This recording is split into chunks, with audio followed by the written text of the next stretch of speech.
నమస్కారం sir. Hello Krishna, రారా. బాగున్నావా? నేనే కాదు, యజమాని కనీసపు అవసరాలు తీర్చగలిగిన రోజున ఏ వర్కర్ అయినా బానే ఉంటాడు సార్. చూడు కృష్ణ, ఇతరుల సుఖాల కోసం తాపత్రయపడి నువ్వు కష్టాలు కొని తెచ్చుకోవడం మంచి పని కాదని నా ఉద్దేశం. తన ఒక్కడి కడుపు నింపుకోవాలనుకోవటం స్వార్థం అవుతుంది. తన వాళ్ళందరి ఆకలే తీరాలనుకోవటం మానవత్వం అనిపించుకుంటుంది సార్. పరాయి వాళ్ళ కష్టాలను ఎత్తినేసుకోవడానికి నువ్వేం మహాత్మా గాంధీ ఒకటయ్యా?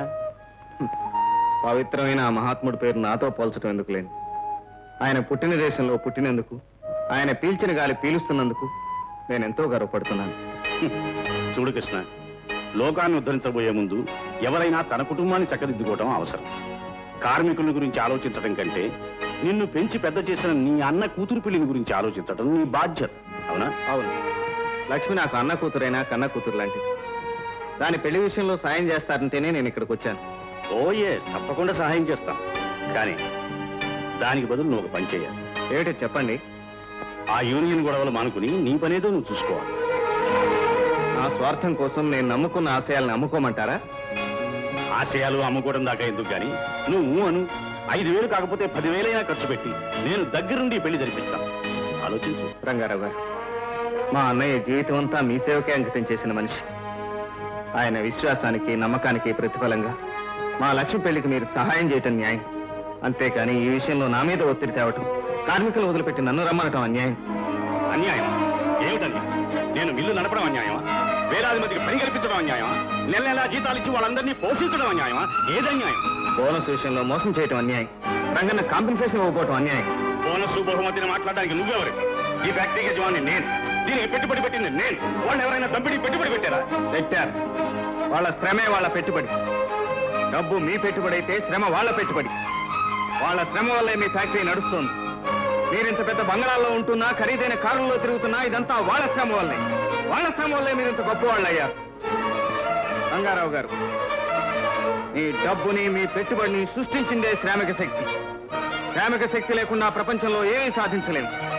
ఆ శ్రామిక శక్తిని కాదని మీరు బ్రతకలేరని గుర్తుంచుకోండి. లేని వాళ్ళకి ఉన్న వాళ్ళని చూస్తే ఈర్ష్యాద్వేషం కలగడం సహజమని నాకు తెలుసు. ఎన్నికై పిలిపించింది నువ్వు ఆ యూనియన్ నుంచి తప్పుకుంటావా అనేదాన్ని తెలుసుకోవడానికి.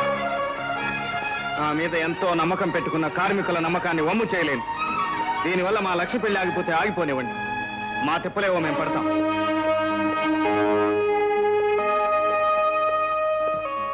కృష్ణ, అయ్యగారు డబ్బిచ్చారా? లేదన్నయ్య.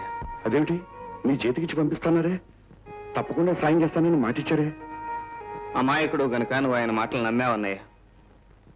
ఆయన గారు డబ్బుతో మనల్ని కొనాలనుకుంటున్నాడే తప్ప డబ్బిచ్చి మనకు సాయం చేయాలనుకోవట్లేదు.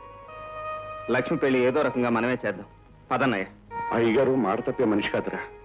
ఇలా ఎందుకు చేశారో నేనే కనుకొస్తాను గాని నువ్వు పద.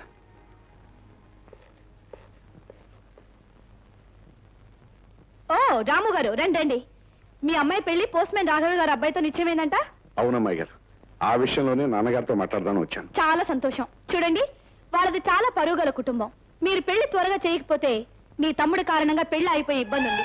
ఏమిటమ్మాయి గారు మీరు అనేది? అయితే మీకు తెలియదన్నమాట. తెలియదమ్మాయి గారు. మీ తమ్ముడు కృష్ణ ఆ టైపిస్ట్ రాధాతో తిరుగుతున్నాడు. అది సిగ్గు లజ్జ విడిచిపెట్టిన పిల్ల. దాని గురించి దాని తల్లి గురించి నానా రకాలుగా చెప్పుకుంటున్నారు. మీ తమ్ముడు ఆ అమ్మాయితో తిరగటం. అమ్మాయి గారు మీరు చెప్పేది నిజం? అదిగో డాడీ వస్తున్నారు, మీరు వెళ్ళి మాట్లాడండి.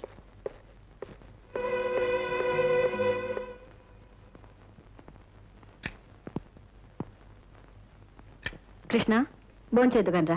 తొందరే ఉంది వదినా. అన్నయ్యని కూడా రాని. ఆయన ఎప్పుడొస్తారో ఏమిటో. ఆయన కోసం ఎదురు చూడటం దేనికి?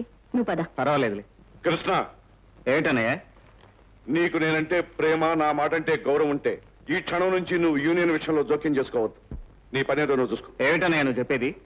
అవునరా, దేవుడు లాంటి రంగారావు గారికి ఎదురు తిరిగి యూనియన్ అంటూ అల్లరి చేయటాలు అల్లరి రేపటాలు నువ్వు మానేయాలరా.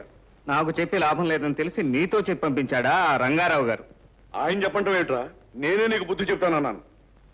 అంత పెద్ద ఆయన నన్ను పిలిచి నీ తమ్ముడు చేస్తున్న అల్లరి నువ్వు ఆపలేవని అడిగితే నా తమ్ముడు నా మాట ఎప్పుడో కాదని నేను గట్టిగా చెప్పొచ్చాను రా. రే కృష్ణ, ఇంట్లో వాళ్ళకంటే పరాయి వాళ్ళకి ఎక్కువ కదరా. కనుక యజమాని గారికి కష్టం కలిగేటట్టు మాత్రం నువ్వు ప్రవర్తించొద్దు. క్షమించన్నయ్య, ఈ విషయంలో నువ్వు చెప్పేది నేను వినలేను. అంటే నా మాట కాదంటావా? నాకంటే నీకు ఆ యూనియన్ ఎక్కువైందా? అన్నయ్య, కార్మికులకు యూనియనే ప్రాణం. అదే వాళ్ళ ఆస్తి ఐశ్వర్యం. ఇంతకాలం అలాంటి యూనియన్ ఒకటి ఉందనే వాళ్ళకి తెలియకుండా చేశారు. యజమాని తొత్తుల చేతుల్లోంచి యూనియన్ని వెలికిలాగి 10 మందికి పనికొచ్చే సంస్థగా తీర్చిదిద్దడం తప్పు కాదు సరికదా? చదువు సంస్కారం ఉన్న కార్మికుడి కనీస ధర్మం. దీన్ని నువ్వు ఘోరం, నేరం, పాపం, పనికిమాలినతనం అనుకుంటే నేనేం చేయలేను. ఒరేయ్, నిన్ను కష్టపడి చదివించినందుకు నాకే పాఠాలు చెప్తున్నావా? పట్నం నుంచి దిగి ప్రశాంతమైన ఇక్కడ పరిస్థితుల్లో అశాంతి నింపుతున్నావురా నువ్వు. ఒరే రాముడు, వీణెందుకురా అలా అంటా? చూడమ్మా, వీడు లేనిపోని కలవలాలు సృష్టించి యజమాని గారి దృష్టిలో వీడు పొగరబోతవుతున్నాడు, చెడ్డవాడవుతున్నాడు. పైగా తాను బాబెవడో, అది అసలు ఎవరికి పుట్టిందో తెలియని ఒక టైపిస్ట్ పిల్లతో తిరుగుతూ మన పరువు ప్రతిష్టల మంట కలుపుతున్నాడు. ఒరేయ్, నీ మూలంగా యజమాని గారికి నా మీద కోపం వస్తుంది. నలుగురు నన్ను చూసి నవ్వుతారు. అందుకే నీకు చెప్తున్నాను, ఇక నుంచి నువ్వు ఆ యూనియన్ ని, ఆ టైపిస్ట్ పిల్లని మర్చిపోయి తీరాలరా. అన్నయ్య, ఆ అమ్మాయి మంచి చెడ్డలు మీ అందరికంటే నాకు బాగా తెలుసు. అది నా ఒక్కడి జీవితానికి సంబంధించిన విషయం. అది నీకనవసరం. ఇక యూనియన్ అనేది మన తోటి వందలాది వర్కర్స్ అందరికీ సంబంధించిన విషయం. అది నాకు అవసరం. ఈ 2 విషయాల్లోనూ నువ్వు కలగ చేసుకోవటం, ఆవేశపడటం చాలా మూర్ఖత్వం అనిపించుకుంటుంది.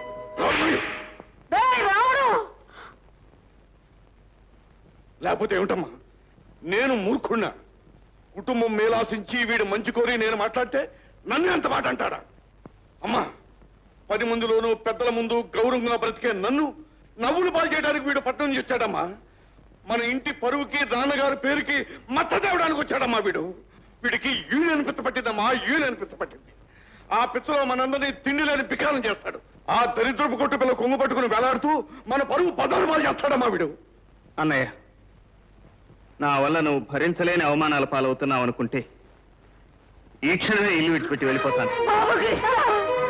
ఆవేశంలో అన్నారని ఇంట్లోంచి వెళ్ళిపోతావా? తొందరపడుతున్నావు బాబు. తొందరపట్టం కాదమ్మా, తొలగిపోతున్నాను. ఇక ఆయన్ని ఏ అవమానాల పాలు కాకుండా యజమానికి నమ్మిన బంటుగా పేరు ప్రతిష్టలు సంపాదించుకోమను. వస్తా.